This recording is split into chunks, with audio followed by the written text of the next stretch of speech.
I wanted to share with you all the project I'm working on today. I'm in the middle of making my first air prune bed.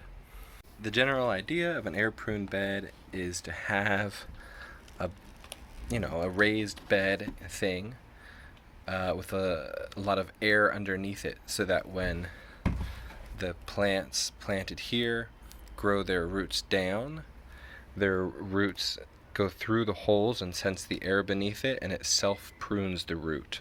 Because a lot of these trees start out with a long, straight taproot, that self pruning encourages them to build a wider collection of roots, more like what you would see at the top of a tree, like a branching roots, instead of just one single long taproot.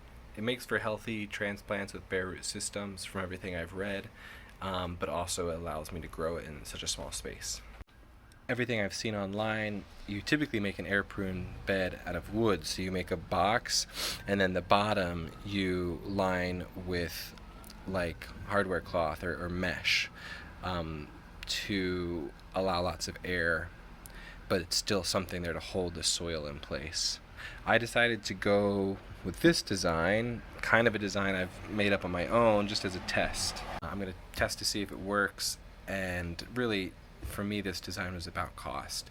It just felt really difficult for me to find affordable, not pressure treated wood, especially that's going to last outside for a long time. Cedar, black locust, really hard to come by at an affordable rate. So this method cost me like $30. So the tote plus the soil and compost to put in it and a few seeds, $30, and I should be able to grow 100 trees in here. So what I'm doing, I'm just drilling, taking a long time to drill lots of individual holes in this, and then I'm going to prop it up on cinder blocks so that way there's plenty of airflow underneath the box.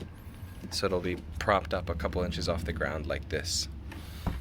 And I'll probably have to build or make some sort of top for it to keep squirrels out.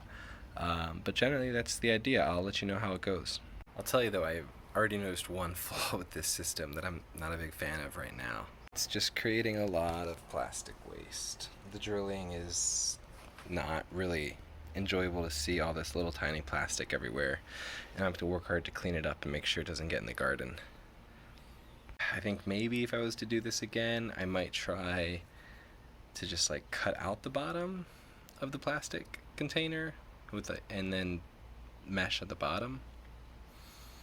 I think the wooden and the mesh is the way to go, but I just didn't have the money to spend for a trial run of this.